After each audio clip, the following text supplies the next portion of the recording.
then, hello! Hey, hello. Welcome to episode 39 of the MastoCast. How's it going? It's me, your boy, Master Dan. I hope you're having a wonderful Friday if you're listening to this on the day it comes out. Hope you're having a nice weekend. Sorry there was no episode last week. I was just really busy, to be honest. Just did not get a chance to, record a podcast. Working a lot of night shifts. I was doing that. There was my brother's second stag doing all that, which I'll get into and whatever. And just genuinely, just really busy, to be honest. I had 4 night shifts to work in a row, so that was draining. So, I just needed some time to just leave it for now. I didn't want to burn myself out or anything like that, and rush around. So we're here now. We're here now, and that's the important thing. I never like to miss a week of podcasting, but when life's going at 100 mile an hour, sometimes you just need to chill out a bit. Yeah, just that's it. That's all it is. But yeah, hope you're having a wonderful weekend. Welcome to the MastoCast. But yeah, what have I been up to? So, as I said, my brother had a second stag do. It was in Haworth. It was with the older geezers, our fathers and that. So, yeah, if you haven't been to Haworth before, do yourself a favour. Just go. It's one of the most beautiful towns ever. Located sort of in between Bradford and Keighley, West Yorkshire. It is a beautiful little town. Loads of nice pubs and bars and all that. We went on a steam train and drank on the steam train. There was a bar on it, an actual hand pump bar on it and everything, and it was awesome. Just taking in lots of the views and everything, and having a good drink. It was awesome. It was absolutely awesome. Got drunk on the night. I went on karaoke a couple of times. What did I do? I did Welcome to the Jungle by Guns N' Roses, which I completely ruined, and then I did. What was it? I did Black Parade with my little brother, and it just sounded. I think that sounded alright from what I remember. But I remember just as we were starting to do that song, like one of the locals just went, "You better be better than the last one you just did," and I was like, "I hope so." But it was good fun. Yeah, Haworth. Highly recommend everyone doing Haworth ever. Just have a day out there, have a weekend there, have a fucking week there. It's beautiful. It's one of the nicest places ever. Yeah, it's great. It's great. Love it. Love Haworth. Get yourself there. It's amazing. It actually really is. Yeah. So I've been doing that. Obviously, been at work. I haven't even had a chance to record any more Swallow videos or anything like that. Or I was meant to do a what's in my bag thingy. That is going to happen this week, definitely. So don't you worry about that. And now I'll try and get the Swallow for this week done as well. For anybody who wants to watch that and listen, yeah. But yeah, thanks to anyone who's listened to the last episode that I've done as well. Numbers are good. Numbers are really good. Nearly at 300 plays all together now, which is nice. But yeah, I appreciate you all. Of course. And yeah.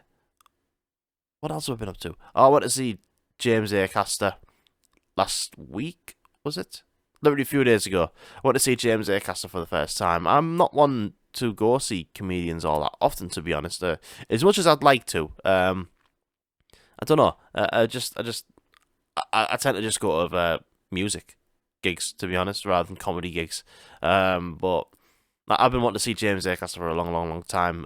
If you haven't watched Repertoire, I think it's still on Netflix. It was on Netflix like a while ago, and it is one of my favourite stand-up things to watch. It's a 4-part series of 4 different sketches that James Acaster does, and they're all just absolutely brilliant. He's very quirky, very dry, but very clever as well. Just very intelligent, and like the way he works in his sketches and goes back to like other things. And it's hard to sort of talk about a comedian's work or anything like that. Especially when you go see them. and like you remember certain parts. That's it. And obviously, like when you remember certain bits, it's hard to like tell people about it because like you'd rather the delivery of the comedian rather than yourself. It wouldn't sound as funny, but like honestly, he was so good. Like the tour was called Heckler's Welcome, and like it kind of the sketches was sort of like built around a concept of like stage fright and like going up on stage, like performing in front of an audience for the first time as a young person, and moments like anxieties like set into him and all that, and moments of like like self-aware of being a performer, and like the way he did it was just like really really clever, really really hilarious. I'm just really really glad I finally got to see him. The guy's a legend. He's awesome, and he fucking drums as well. It's mad. Like there was a tiny drum kit on the stage, like when we arrived, just a tiny drum kit, no backdrop or anything like that. And like it was literally like a toy drum kit. Like I knew he played drums before, in like in like some bands and stuff like that. He has mentioned that in like some sketches, but I've not actually listened to him play. So like he came on and off the stage for both sets, just like playing like some drum solo, and he fucking rips. He's unreal. But yeah, like James Acaster was great. It was a really really cool sketch, really really cool concept, and like the fact that like he welcomes hecklers as well. Like it will, like in some cases, like where you go to a comedy gig, some people will heckle a comedian and then like they get absolutely beasted over. Like he managed to work like the heckles into his routine of sorts. Like he'd come back to like certain hecklers, and it was just like really really well done. He is just like a fucking pro. Like I'd love to see him again. I imagine this tour might come out on on a streaming service or something, or maybe DVD or whatever. I'd definitely watch it again. And yeah, it was at Newcastle City Hall, one of my favourite venues of all time. It's great. Anyways, right, let's talk about some music, eh? Architects have released a new song. They have released a brand new song. It's called Curse. Is out now on all of your streaming platforms. So this is a new one with Jordan Fish, ex Bring Me the Horizon. He's gone into more of like a producer role ever since he's left the band recently. He's at the moment working with Spirit Box on something. I don't know whether that might be just a standalone single or like a full album. I do know that that's what's happening at the moment. And obviously we just got something now with Architects. A new song called Curse. We have 2 new songs now at the moment. Seeing Red, which came out, was it last year? I think it was the end of last year. Yeah. And this one, Curse. And to be honest, like when this song first came out, I wasn't all that bothered about it. Like I listened to it and I just thought, meh. Like I don't know what it was. Like when I first listened to it, I was listening to it on this PC, and like I was just thinking, bit generic. This, not a lot going on here. Very formulaic. But for some reason, I started listening to it more. I started listening to it with my AirPods on, and then I was like, oh, this is a fucking banger, this. It's actually really, really good. I don't know why I had those first impressions, but, like, it's actually really, really good. I really, really like it. The chorus has been stuck in my head all bloody week. It is really good. It's an awesome, awesome track. Architects doing a good track. Pfft, of course they are. But, yeah, this one's really, really great. Like, you can really hear that, that solid, really, off-it production from Jordan Fish. There's a lot of cool electronic work that's going on between like the stabby guitars, very sort of like frantic sounding, almost like panic chords, just like really really cool electronics. The riff's just got a really cool like gnarly guitar tone, and it's very like it kind of harks back to sort of like Holy Hell era Architects. It's very drop tuned. Like it's the lowest I've dropped down for a while. I think it's like drop F sharp, I believe it is.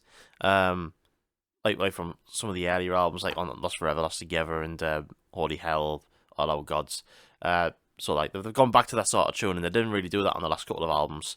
But yeah, it's a really really good track, really good stompy tempo. The production sounds really really great. It is a bit more of a straightforward single. It's heavy. It's very very poppy. Architects are just fucking awesome. They've just announced more North America dates. So obviously don't expect any UK dates this time, like for this year. I can't imagine there being any because Bloodstock's the UK exclusive for Architects this year, which I'll be going to. I'll just be getting a day ticket for that. Really, really excited, and yeah, it's just cool to see the odd Architects track being pumped out every now and then. There's been nothing said of a new album as of yet or anything like that. Usually, Architects will release a single and then just be like, "Oh, by the way, new album's out in a couple of weeks or a couple of months or whatever," and like they'll just be fucking radio silent, and it turns out they've been working on an album, but it's not the case at the moment.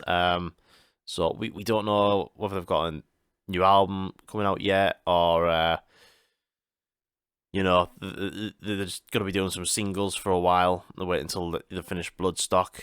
But I'd like to think there'll be a new Architects album. I'd like to think there would be. They're a hard-working band. They release an album like nearly every couple of years, and you know, Classic Symptoms of a Broken Spirit, the last album that came out a year after For Those That Wish to Exist. So yeah, looking forward to the future of Architects as per usual. They're an awesome band. But yeah, that's it for music news, really. I can't really remember. Is there anything else? I don't think there is. But there is a couple of albums that I do fancy talking about. So, DeepPurple, a good childhood favourite band. Still one of my favourite bands now at the moment. Just really, really influential to me, like listening to rock music, like in my early days of getting into it, the genre. And you know, guitar playing and that sort of thing. They're one of the second band I've ever saw live with my dad, and yeah, I just love DeepPurple. I love most of the stuff that they've done, especially like, you know, Richie Blackmore era. When he was playing guitar, he's like one of my favorite guitar players as well. It's just awesome stuff. So the reason I'm talking about DeepPurple, they have released a remix edition of their album Machine Head, which came out 50 years ago. So Machine Head is like one of their, you know, they have a lot of albums that are like, oh no, this is the classic, this is the classic, this is the classic. And Machine Head is one of those albums that people will say is the classic because, well, it's full of fucking bangers, really. Smoke on the Water is on there. You know, the guitar song, the guitar riff song, the one everyone learns first time when they're learning guitar. That was the case for me as well. So there's Smoke on the Water, there's Highway Star, which is a hit as well, Space Truckin', which is a hit.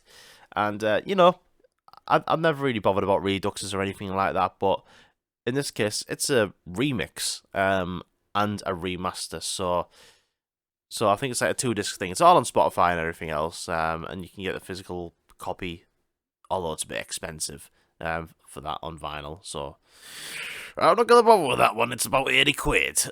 But yeah, this remix and remaster is really really awesome. And for those who kind of get a little like who don't know the difference between remix and remaster, because I was along that boat as well. But like remixing and remastering. Remaster is basically, imagine if you would, like, I don't know, a movie or a game being remastered. It gets upscaled. It tidies itself up a bit. Like, it looks cleaner. You kind of get that from music, like just remastering stuff to like streaming or like vinyl or CD or whatever. Like, it just sounds a little bit crisper, a little bit cleaner. That sort of thing. Like, it's that kind of high definition, if you will. Whereas remixes, like, it will be where a producer, a producer, that's the one. A producer would take like the actual song stems, and they would adjust along the way. Like they would adjust like the levels or add certain like plugins and stuff like that to certain parts. Like they might add like a compressor to a snare to get more attack. They might add echo to some vocals, or there might be a certain guitar solo where they put some tremolo effect on it or anything like that, and just try and transform a song sounding slightly different and like in some cases better. And like one good example for that, and I think this is an example a lot of people tend to come towards, and the Lamb of God album, As the Palace Burns. It's an album that came out in 2003, I think. Fucking mint album, but originally the production wasn't the greatest. But on I think it's its 10-year anniversary. It got a complete remix, and it sounds fucking way better. It sounds like a modern day Lamb of God album, like completely like EQ'd the guitars and like put a bit of like I don't know, some sauce to everything. Like the drums are just like heavier and harder, the guitars are a bit more gnarlier, the vocals like pop out a lot more. Like it's a hell of a good remix. I highly recommend anyone like giving that a go. Like if you go on Spotify and just like compare the two, it is such a noticeable difference. And like that, it's my favorite Lamb of God album. Anyways, you get that with the DeepPurple remix on Machine Head, which is a fucking great album. It's awesome. I love it. And the good thing about it is it has the remix and the remaster side to side, and you can sort of like like sort of compare the two if you really want. And like there's some noticeable good stuff on it. Like I don't know what they've done to Space Truckin', but that sounds fucking phenomenal on this remix. And there's also like just like some certain parts of songs where like they've just added a bit more compression to the drums and all that. There's a bit more attack coming from the instruments and all that. And like different EQs have been put onto the guitar. Like it'll be giving the songs like a really cool new different life. And like some of them sound like bigger and broader and better and a bit more modern in a way. And yeah, it's a really cool listen. It's nice to have a different sort of perspective on some songs, like the way they've been like remixed. So if you fancy getting into some 70s rock, blues rock, I know some people call DeepPurple a prog rock band, but I don't really see that, to be honest. I think they're more of like a blues rock band. But yeah, I highly recommend it. Just give it a go. Machine Head by DeepPurple is great. Highway Star's a fucking banger. Maybe I'm a Leo. Listen to Maybe I'm a Leo. The riff in that is fucking unreal. Yeah,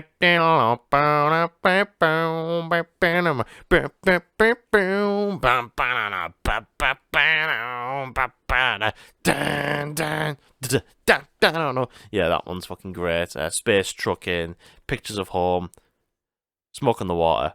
Gotta mention When a Blind Man Cries as well at the end. Like, that is such a sad but beautiful song. It's unbelievable. That is, I think that might be my favourite song on the album, actually. It's just a sad, beautiful ballad. It's incredible. It's absolutely incredible. Yeah, give it a listen if you fancy it. Like, I highly recommend it. Like, even if you're unfamiliar with the album, like, a good remixed album will sound like nice and fresh to your ears, I imagine. And if you want to listen to the remastered version, just to sort of get an idea of what it originally sounds like, there you go. Yeah, so there's that. There's also been a couple of actual albums that have been released recently. Sum 41 have released their last album, apparently. I get a bit thingy about people of bands calling it a day sometimes, especially as of recent, like with stuff like Slayer that's happened recently. Just bands calling it a day, saying they're never going to tour again, and then like 5 years later they're touring again. Like, hey, but Sum 41 are going out saying that this is gonna be this is it for them. They're currently on a farewell tour. Download's gonna be their last UK festival appearance. And this is going to be their last ever album. So yeah, Sum 41 are a band I genuinely really, really like. They're a band I love. They were a big part of my youth growing up, like getting into rock music and all that. You know, turning on like MTV2 and Kerrang and seeing Sum 41 there, watching the Fat Lip video and with the guitar solos and everything, and just absolute belters. Like I had Does This Look Infected and All Killer No Filler back in the day. Those were albums that I used to listen to on repeat, as well as Chuck. Chuck is a fucking underrated album. It's brilliant. Like that's when they go like really, really heavy. But yeah, like Sum 41 are just a band that I just really, really like. I really, really love them, and like I get a real good hit of nostalgia whenever I listen to Sum 41. And I saw them play Slam Dunk 2 years ago. I believe it was 2022. Yeah, 2022. I saw Sum 41, and it was my first time seeing them. They were fucking brilliant. It was everything I wanted it to be. But yeah, we're here now. They're calling it a day. You know, quite gutted about it, to be fair. But at the same time, you know, they want the legacy to go out with a bang. You know, they don't want to keep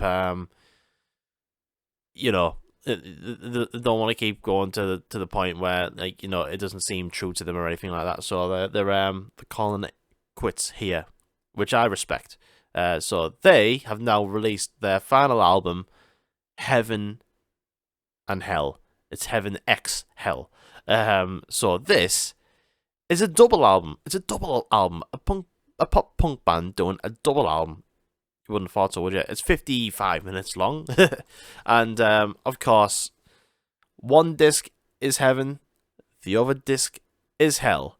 And, basically, the Heaven side is your pop punky, you know, happier sort of songs, very upbeat, anthemic, that sort of stuff. And, your second disc, Hell, is where they go heavy, thrashy, moody, Chuck sounding Sum 41. And, you know, 20 songs, and it's great. It's actually really, really great. And, you know, I don't expect the Sum 41 album to be, you know, to hit me in the face, as, like, at this day and age, like, in 2024. Like, you know, when Green Day are releasing, you know, I mean, I don't think that the latest album is terrible or anything like that. It is a bit wobbly here and there, but it's better than the past shit they've done over the last decade. And you know, the new Blink-182 album is, I think, it's pants. And everything that Blink have done ever since Neighbours, I think, has been pants. So to get a band like Sum 41 to still be ripping is really, really good and quite surprising, to be fair. So that's why I was a bit surprised about this album actually hitting, to be fair. 20 tracks, 55 minutes. Side A, not side A, sorry, CD1, being, you know, all the nice, good pop punky sort of stuff. You know, waiting on a twist of fate and Landmines. Like Landmines is a real banger.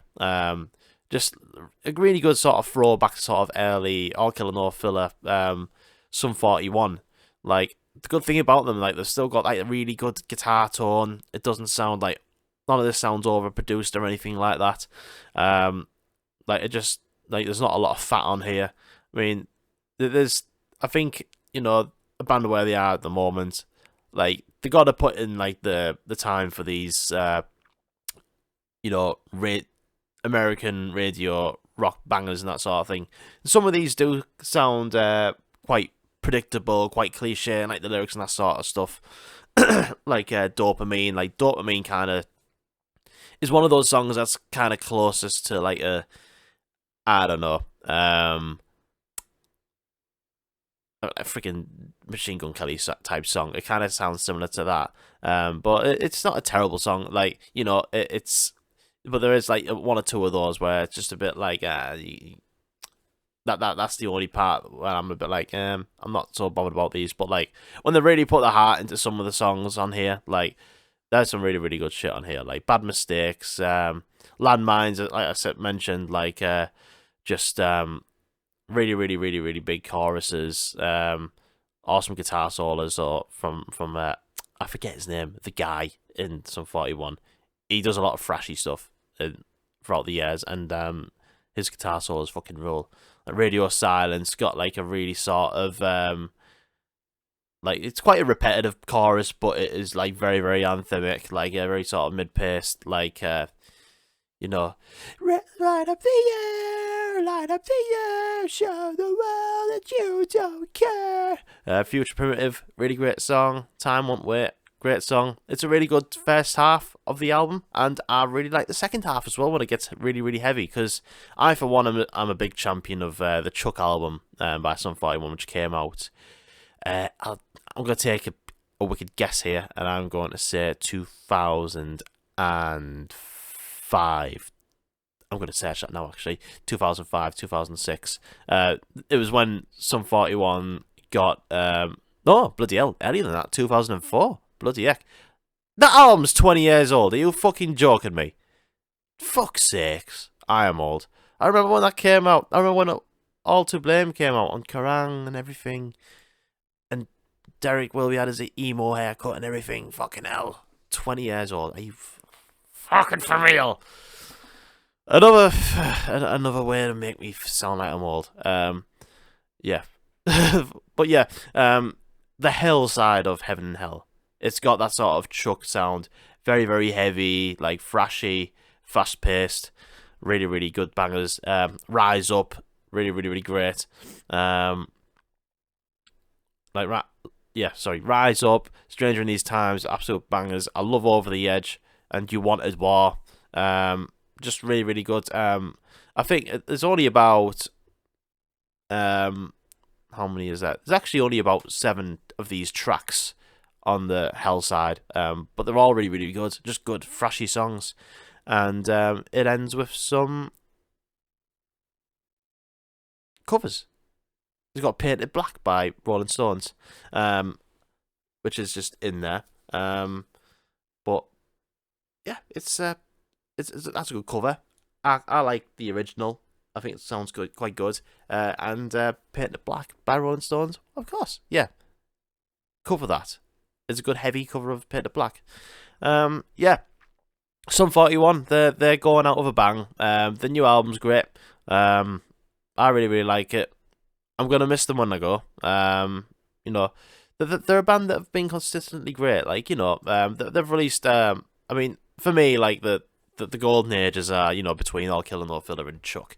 I love those albums, and you know, like after that they've released some other albums like Underclass Hero and Screaming Bloody Murder, like quite unmemorable. Came back with 13 Voices, which I did quite like, and there's some singles off Order in Decline that I did like as well. But yeah, Heaven and Hell, I think might be the better of those albums since Chuck. I'd like to think. I think it's good. It's varied. I think it's a good way to go out. Really, you're calling it a day, and you sort of melding a lot of those influences from the first few albums of Sum 41 and putting it into this really cool double album. And yeah, it's good to see Sum 41, you know, ending their career on a great album. I think, yeah, it's good fun. This album, is it going to be album of the year? Not really, but it's just good. It's just good to listen to. Yeah, it's great. It's great.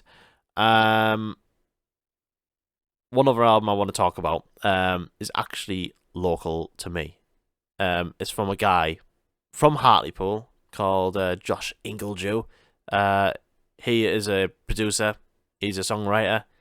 A really, really good one at that. I know a lot of bands from Hartlepool, and I think other bands, like just in general, like from all over, have like come to him like for, you know, recording works and like remixing and like mixing and mastering, that sort of stuff. And I've seen him in other bands as well before. Shout out Future Horizons and all that.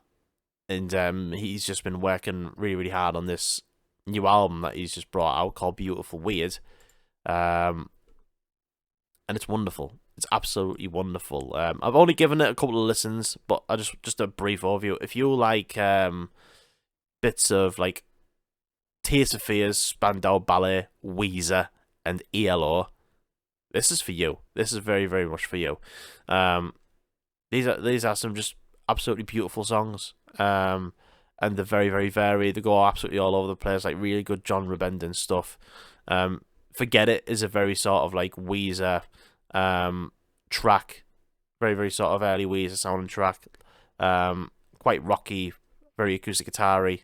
But then again, you have like these ELO sounding guitar solos.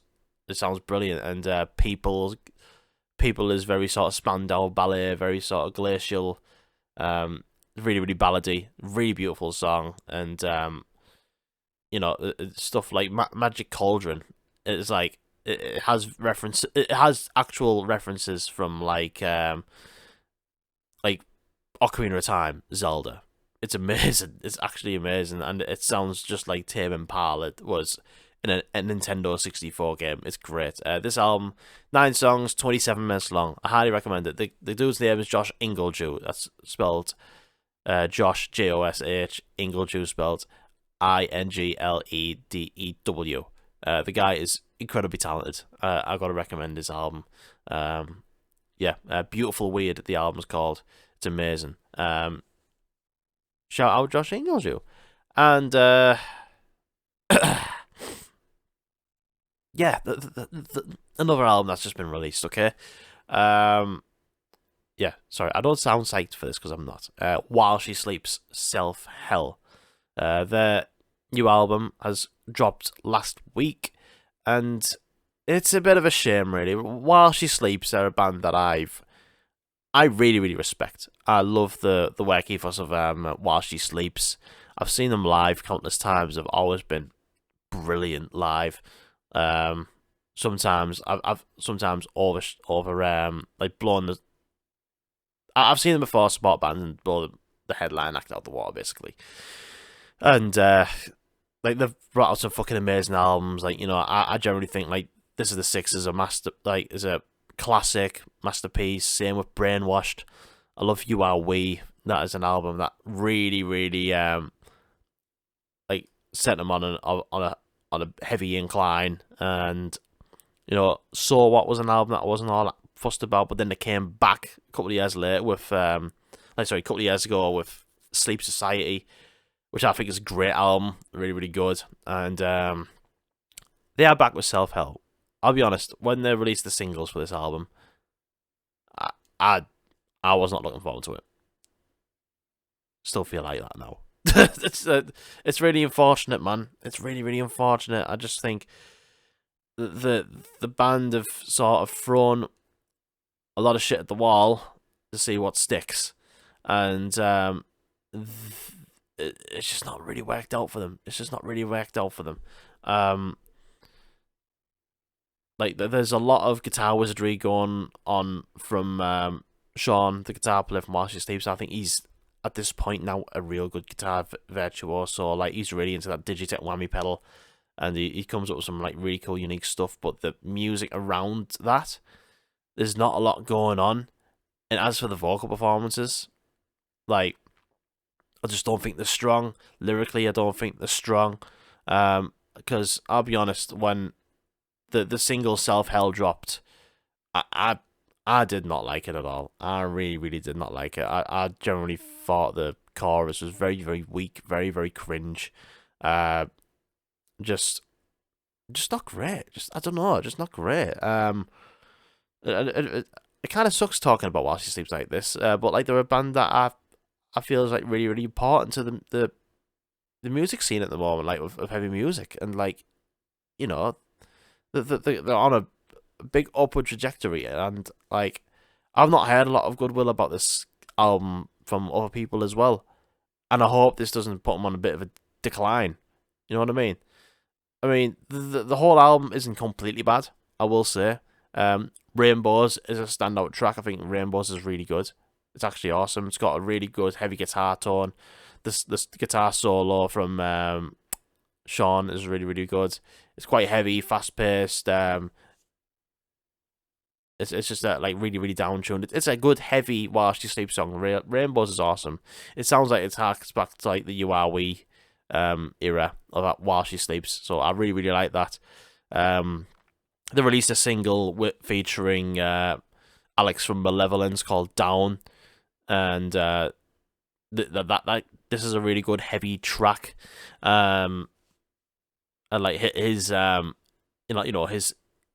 his appearance on this track just fucking, it seems to just overshadow the rest of what's going on with the other vocals and everything. Like he just sounds fucking brutal. He sounds awesome as per usual.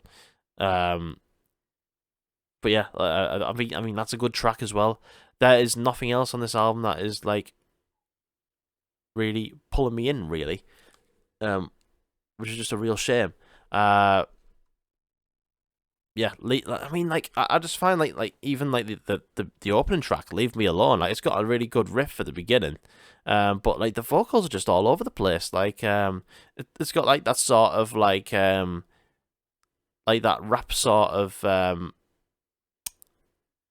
how do I explain it? Like the sort of like rap sort of thing, like that just doesn't really work well with the song, and like literally the chorus is just "Leave me the fuck alone. Leave me the fuck alone. Leave me the fuck alone." Like, come on, man. Like, I mean, I know this band are better than this. They really are. Like, and I just, you come up with a chorus and that's the best you can come up with. Like, come on, like. This is a band that's written like, you know, Our Legacy and Silence Speaks and that sort of stuff, and you know, even Sleep Society, and just nothing is coming out right on here. And like To the Flowers, I really like the intro that Sean does with his whammy pedal, but again, that like overshadows the rest of what the band's doing, and I know like To the Flowers is like a poignant sort of part in this track listing. They released like a music video for it and everything, and while the music video is genuinely like really good, it kind of looks like the song is detailed on like you know, grief and like depression and that sort of stuff. Like, and I can tell like with this song they really wanted to like really send a message out and like, you know, like say like this is their big track. This one's about grief. This is for anybody who's feeling like this way, that sort of thing. And To the Flowers, the track itself, it's just, there's not a lot going on here. There's nothing much going on here. Like just like certain parts, like they'll just drop out of like songwriting territory in a way. Like they'll like the second verse, like it ends up going down, down, down, down, down, down. Like it's like the first verse, you had actual lyrics going on there. The second verse, you're just doing this. Like it's like they just ran out of fucking things to say. Come on, and yeah, it's really unfortunate, man. I mean, for me, this is While She Sleeps' worst album, without a doubt. I hope they come back with something stronger. I hope they fucking kick ass on the next album, because they're a great band. I know they're a great band. They can do way better than this, and I've seen them live like countless times and be absolutely fucking unbelievable. But yeah, it's just weird. It's just a weird thing at the moment. Yeah. If you like While She Sleeps, yeah, sure, give it a go. You might have a different opinion to me, but I'm saying this, man. Like it's not a good album. It's not great. Which is really unfortunate. Really unfortunate. Anyways, that is it for music for the week. That's what I've been listening to. Some of my thoughts on it. Hope you liked them. I'll talk about gaming now. Let's see what's happening. So, PlayStation Plus, they have added some new games to the catalog the extra and the premium subscribers. I'm an extra subscriber. Premium's just too expensive for me. They promise freaking classics and shit like that, but for me, there's not a lot there. But they have added some stuff. Animal Well, Tales of Kenzera Zhao. Dave the Diver, which I think looks really, really cool, actually. I've heard nothing but good things about Dave the Diver. But so I might actually even download that. Oddballers, and Construction Simulator. Hell yeah. So those are some new games that have been added. Oh, hang on, there's some more here. The Crew 2, Raji, the Ancient Epic, Lego Ninjago movie video game. Lego Ninjago, what the fuck's that? Noir, Play With Your Food, Deliver Us Mars, Lego Marvel Avengers, Miasma Chronicles, Stray Blade, and they've added some stuff for their classic catalogue for premium subscribers. Alone in the Dark, The New Nightmare, Star Wars Rebel Assault 2, The Hidden Empire, and an absolute beast of a game, Medieval. I'm sure Medieval was on before, but I think for some reason it got taken down and it's back on again. But Medieval's back on the classics catalogue if you want to play that. But yeah, there's some games on there if you want to give them a go. I heard enough. Dave the Diver just looks like my type of thing. It looks really, really fucking cool. So I might give that a go. For sure. What have I been playing? I'll just still be cracking away with Final Fantasy VII Remake. I'm literally 2 chapters away from finishing it. I'm really, really enjoying it. Final Fantasy VII Remake is awesome. The more I play it, the more I want to go straight into Rebirth. Because I've been thinking about playing a different game before. Once I finish this one and go straight into Rebirth. But as I'm playing it, I'm like, maybe I should just pick up Rebirth because it's really fucking awesome. Yeah. Final Fantasy VII Remake is awesome so far. Obviously, I'll chat more about it when I finish it, but it's great. At the point where you meet Sephiroth for the first time, and you're at the drum place where you first encounter Genova, and you got to split up and try and work your way out of the building to go on top of it to escape on a helicopter. So that's where I'm at the moment. It's a fucking great game. And, I've met up with Red 13. Red 13's in my party now. Yeah, it's a great game. I'm really, really enjoying it. I've been playing some more Resident Evil Code Veronica X as well on the old PlayStation 2.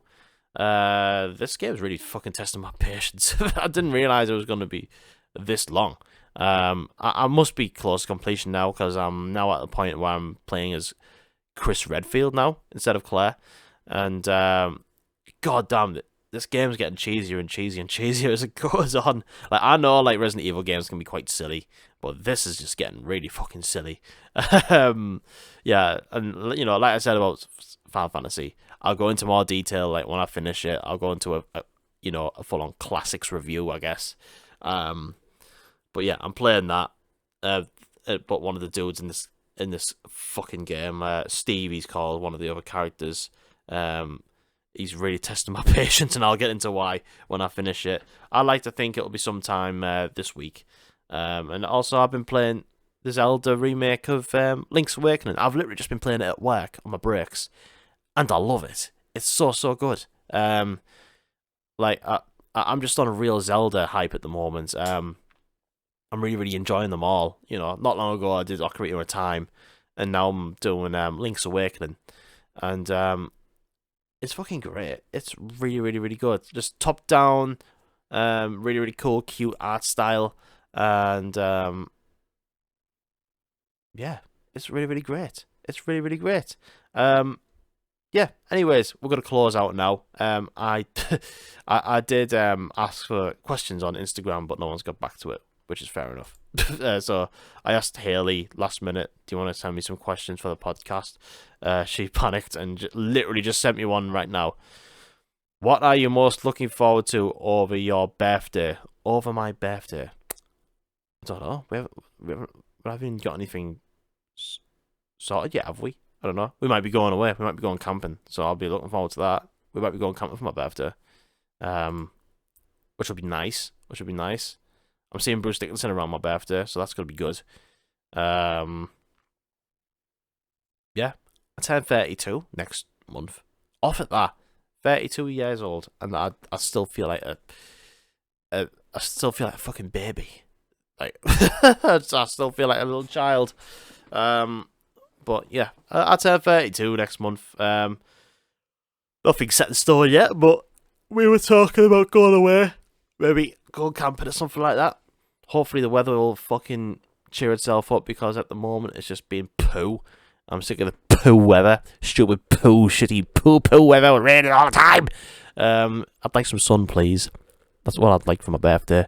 I know that's impossible, but you know, I'm really close to the microphone now. I'm sorry. Right. Anyways, that has been episode 39 of the MastoCast. Thank you very much for listening. Hope you're having a nice weekend, and thank you for the ongoing support. Anyone new or here from the start, I appreciate you a lot. You know, if you want to get in on asking me questions and stuff like that on the podcast, go on the bio. The link's in the bio. And I do apologise. I've not long just woke up after a night shift, so my head's a bit all over the place. You know, there's Discord there. There is the Instagram. You can post questions in there. There is also my YouTube as well. if you want to. Oh, I make myself laugh sometimes. If you want to look at some of the new videos that are going to be coming up, some smaller entries, what's in my bag, that'll be coming up. And next week, I'm going to be reviewing Silosis, because as I'm talking to you now, I'm going to see them tonight. And I'm very, very excited. Love Silosis. Really, really looking forward to seeing them. So I'll talk about that next week for sure, for episode 40. 40! Yeah.